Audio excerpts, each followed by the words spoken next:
चाणक्य कहते हैं, झूठ वही बोलता है जिसे सच का पता होता है, क्योंकि झूठ सुनाने वालों को भले हकीकत का अंदाजा ना हो, लेकिन झूठ बोलने वाला हमेशा सच जानता है। इसीलिए झूठ को पकड़ना भी एक कला है।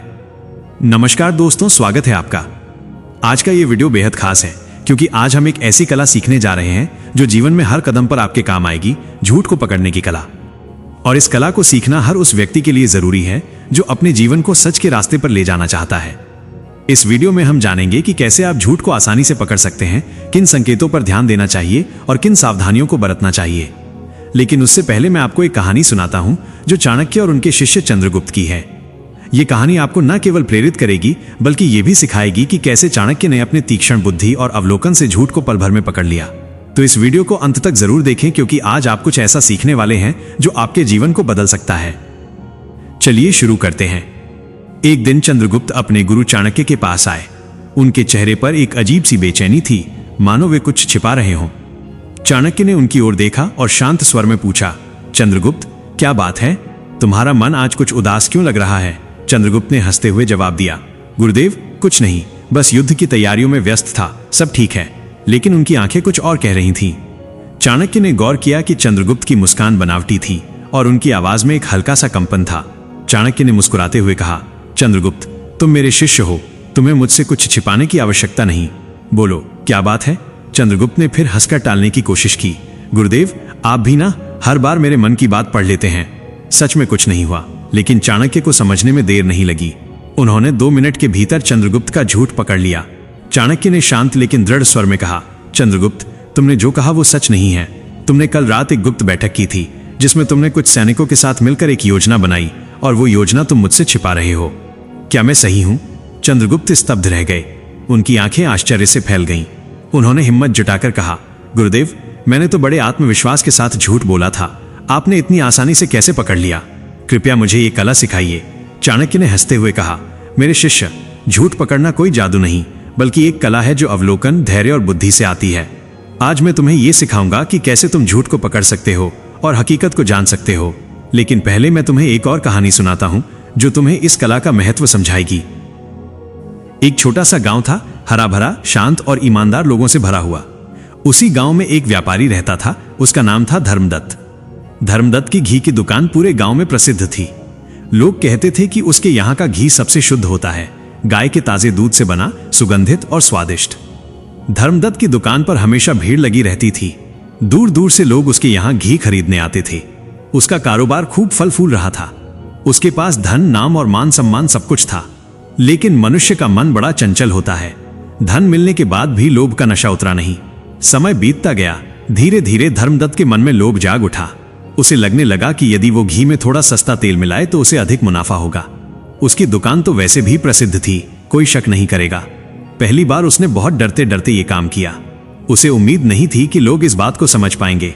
लेकिन आश्चर्य, उस दिन भी उसकी सारी घी बिक गई। न किसी ने घी की गंध पर शक किया, न रंग पर। यह देखकर उसका विश्वास बढ़ गया। अब वो हर रोज घी में तेल मिलाने लगा। लागत घटी, मुनाफा बढ़ा। उसका वही खाता सोने जैसा चमक उठा।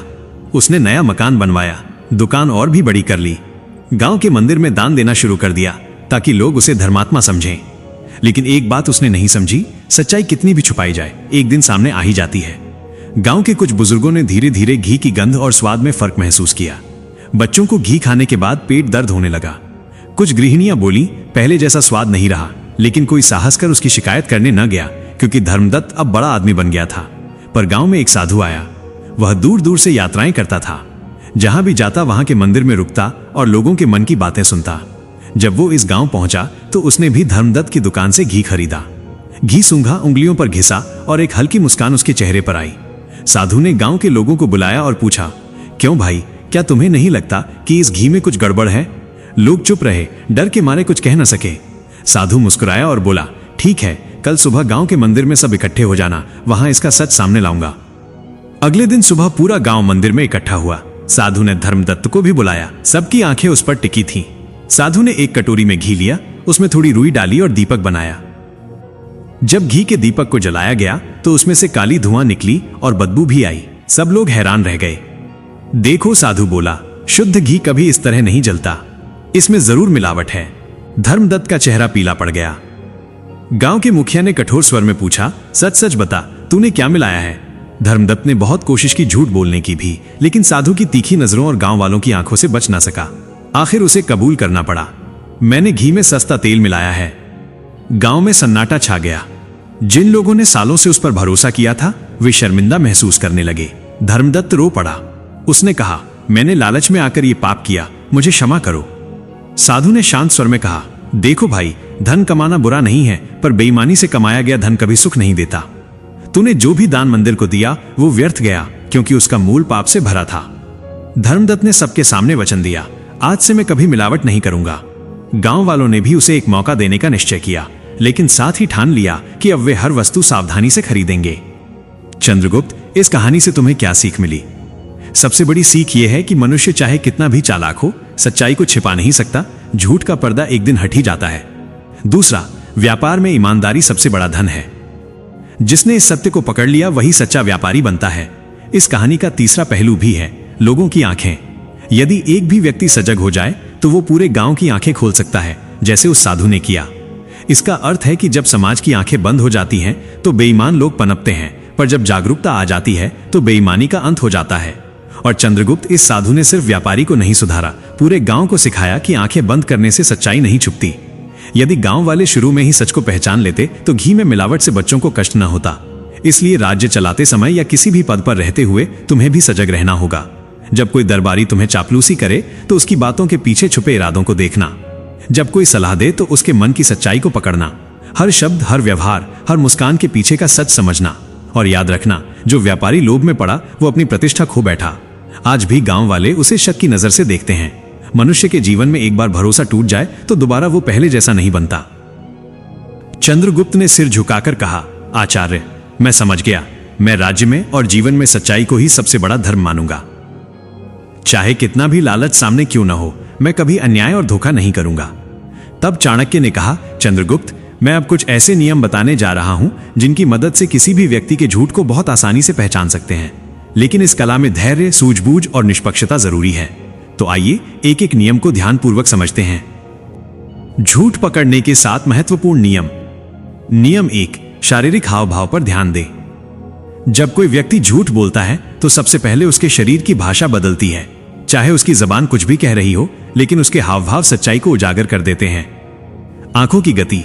जो व्यक्ति सच बोलता है वो सामने वाले की आंखों में निडरता से देखता है, लेकिन जो झूठ बोल रहा होता है वो सामने नजरें मिलाने से बचता है या बार बार नीचे देखता है। ये शक का संकेत हो सकता है। चेहरे को छूना। कई बार लोग अपने मुंह या नाक को बार बार छूते हैं। ये संकेत है कि वे तनाव में हैं। जब दिमाग झूठ करता है तो शरीर तनाव महसूस करता है और हाथ अनायास ही मुंह, नाक या गर्दन की ओर बढ़ते हैं। पैरों की हरकत। झूठ बोलने वाला व्यक्ति बार बार पैर हिलाता है, कुर्सी पर असहज होकर बैठता है या बार बार पोजीशन बदलता है। ये सारी हरकतें उसके अंदर चल रही घबराहट का परिणाम होती हैं। नियम 2, आवाज के उतार चढ़ाव को समझें। दूसरा महत्वपूर्ण नियम है व्यक्ति की आवाज पर ध्यान देना। जब भी कोई इंसान झूठ बोलता है तो उसकी आवाज में हल्का सा फर्क आ जाता है। आवाज का स्तर। अगर कोई व्यक्ति सामान्य बातचीत में धीमी आवाज में बात करता है, लेकिन किसी खास प्रश्न पर अचानक उसकी आवाज तेज या कर्कश हो जाए तो यह संकेत हो सकता है कि वो उस सवाल से असहज है। रुकावट।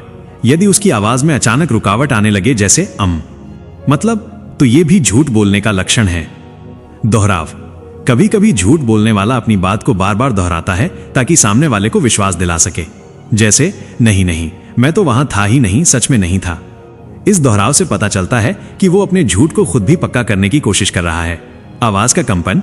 घबराया हुआ झूठा व्यक्ति चाहकर भी अपनी आवाज को पूरी तरह स्थिर नहीं रख पाता। उसकी आवाज में नमी, हल्की कांप या तेजी आ जाती है। सावधानी। कुछ लोग मंच पर बोलते समय या जब वे किसी अनजान व्यक्ति से बात कर रहे होते हैं तब भी घबराहट के कारण ऐसे संकेत देते हैं। इसलिए केवल आवाज के आधार पर निष्कर्ष न निकालें। नियम 3, कहानी में विरोधाभास खोजें। जब कोई व्यक्ति झूठ बोलता है तो उसकी बातों में विरोधाभास होना स्वाभाविक है। सच केवल एक होता है, इसलिए जो व्यक्ति सच्चाई बोलता है उसकी कहानी हमेशा एक जैसी होती है। बदलती बातें। जो झूठ बोलता है उसे अपनी बातों को बार बार बनाना पड़ता है और इस चक्कर में कहीं ना कहीं वो गड़बड़ कर बैठता है। उदाहरण के लिए, मान लीजिए कोई कहता है कि मैं कल पूरे दिन घर पर था, लेकिन थोड़ी देर बाद कहता है कि मैं दोस्त से मिलने बाजार गया था। यह विरोधाभास है। दोबारा पूछना, यदि आप शांति से धैर्य के साथ उसके पहले और बाद के जवाबों को जोड़ेंगे तो आपको ये अंतर दिखने लगेंगे, खास तौर से तब जब आप उससे अलग अलग तरीके से एक ही बात पूछें। कई बार वही सवाल दोबारा पूछने पर उसका जवाब बदल जाता है। नियम 4, भावनाओं की गहराई को परखें। जो व्यक्ति झूठ बोलता है उसकी भावनाएं भी अक्सर बनावटी होती हैं। अति प्रदर्शन, अगर कोई बहुत ज्यादा जोर जोर से दुख या खुशी जताने लगे लेकिन उसकी आंखों में आंसू ना हो या चेहरे पर सच्चा भाव ना दिखे तो यह शक का विषय हो सकता है। सच्ची भावनाएं भीतर से आती हैं। बनावटी भाव, झूठ बोलते समय व्यक्ति सोचकर भाव बनाता है, इसीलिए उसकी आवाज, चेहरे के हाव भाव और आंखों की चमक में फर्क नजर आता है। झूठा दुख दिखाने वाला व्यक्ति बार बार चेहरे को छू सकता है, नीचे देख सकता है या मुंह फेर सकता है। सावधानी, हर बार ज्यादा भाव दिखाना झूठ का संकेत नहीं होता। कुछ लोग स्वभाव से भी नाटकीय होते हैं। नियम 5, समय का दबाव बनाएं। झूठ बोलने वाला व्यक्ति अपने झूठ को तैयार करने के लिए समय चाहता है। त्वरित उत्तर, अगर आप उस पर अचानक सवालों की बौछार कर दें या त्वरित उत्तर मांगे तो वो घबरा सकता है या रुक रुक कर जवाब देगा। सोचना, मान लीजिए आप किसी से पूछते हैं तुम कल रात कहां थे, और वो बिना तुरंत जवाब दिए सोचने लगता है या इधर उधर देखने लगता है, तो इसका मतलब है कि वो मन में जवाब गढ़ रहा है। जबकि जो सच बोलता है वो बिना रुके साफ जवाब देता है। घबराहट, अचानक सवाल करने से झूठ बोलने वाले के मन में घबराहट बढ़ेगी और उसके चेहरे व शरीर के हाव भाव बदल जाएंगे। नियम 6, अतिरिक्त जानकारी पर गौर करें। झूठ बोलने वाला व्यक्ति अपनी बात को विश्वास दिलाने के लिए बहुत सारी अनावश्यक जानकारी भी देता है।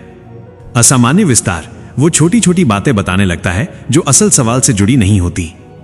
उदाहरण के लिए, अगर आप किसी से पूछें तुम कल कहां थे और वो बोले मैं मार्केट गया था, वहां एक लाल गाड़ी दिखी, फिर अचानक बारिश भी आ गई, तभी मुझे दोस्त मिला, तो यह जरूरत से ज्यादा विस्तार है। सच बोलने वाला सीधा जवाब देगा, मार्केट गया था। उलझाना, ये झूठा व्यक्ति अपनी बात में इतना लच्छेदार मसाला भर देता है कि सुनने वाला उलझ जाए और असली सवाल भूल जाए। सावधानी, कुछ लोग स्वभाव से विस्तार में बात करते हैं, इसलिए इस आदत को पहले समझें। जब किसी विशेष विषय पर उसकी बात असामान्य लंबी हो जाए तब सतर्क हो जाएं।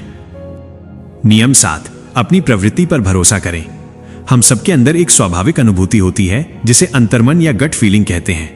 आंतरिक आवाज, जब भी कोई झूठ बोलता है तो मन के अंदर से हल्की सी आवाज आती है कि यह बात कुछ ठीक नहीं लगती। इस प्रवृत्ति को नजरअंदाज न करें। संकेतों को जोड़ना, आपका अवचेतन मन व्यक्ति के चेहरे, हाव भाव, शब्दों और परिस्थिति से मिले सभी संकेतों को एक साथ जोड़कर यह इशारा देता है। अगर आप इन 7 नियमों को लगातार अपने जीवन में आजमाते रहेंगे तो कुछ ही समय में आप भी असली और नकली बातों में फर्क पहचानना सीख जाएंगे।